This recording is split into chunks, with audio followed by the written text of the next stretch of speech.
নমস্কার বন্ধুরা, আজ আমি লেমন বাটার পমফ্রেট ফ্রাই করে দেখাবো। এটি গরম ভাতের সাথে খেতে খুব ভালো লাগে আর এটি একটি অসাধারণ রেসিপি। এই রান্নাটা আপনারা অবশ্যই রান্না করে খেয়ে দেখবেন, কেমন লাগলো আমাকে জানাবেন বন্ধুরা।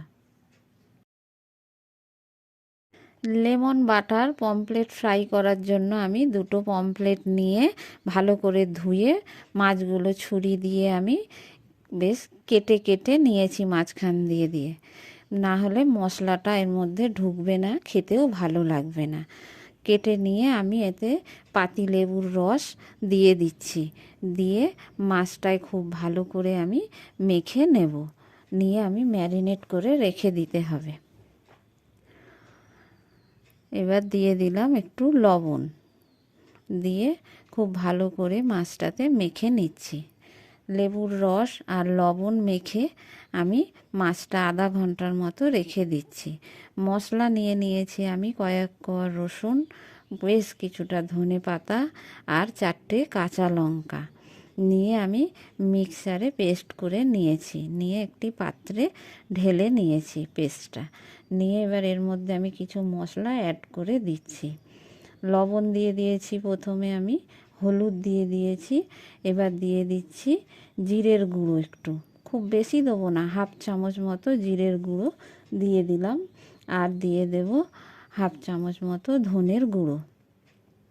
দিয়ে মশলাটা খুব ভালো করে আমি মিশিয়ে নিয়েছি, নিয়ে আমি এবার মাছের ওপরে দিয়ে দিলাম, দিয়ে মাছটায় খুব ভালো করে আমি ওই মশলাটা মেখে নেব। ওই যেগুলো কেটে কেটে দিয়েছি তার ভেতরেও আমি খুব ভালো করে হাত দিয়ে দিয়ে মশলাটা দিয়ে দিচ্ছি, যাতে মশলাটা ভেতরে খুব ভালোভাবে ঢোকে।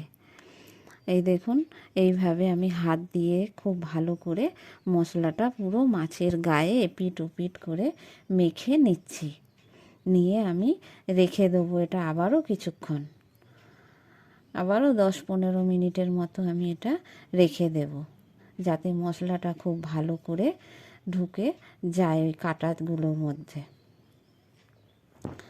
এবার আমি মাছটা ফ্রাই করার জন্য একটা তাওয়া বসিয়ে নিয়েছি, তাওয়ার তেল গরম হয়ে গেছে। এবার দিয়ে দিলাম একটু বাটার, এটা আপনারা পুরোটা বাটার দিয়েও ভাজতে পারেন, আমি অল্প বাটার দিয়েছি, অল্প তেল দিয়েছি।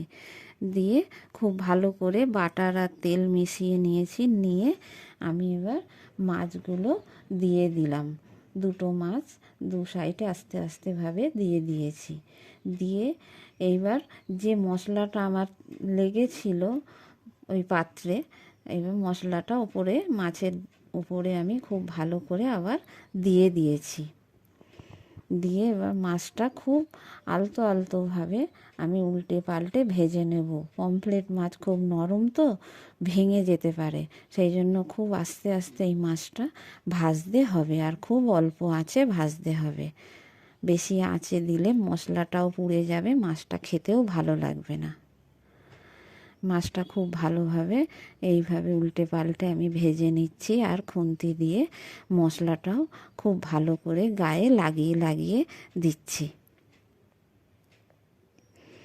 এই দেখুন, এইরকমভাবে এই মাছটা আমি হালকা হাতে আস্তে আস্তে ভেজে নিচ্ছি। মাছের গাটা একটু হালকা লাল লাল ভাব, পোড়া পোড়া ভাব হবে, খেতে তাহলে খুব টেস্ট হবে। ভেজে আমি নামিয়ে নিয়েছি। এবার আমি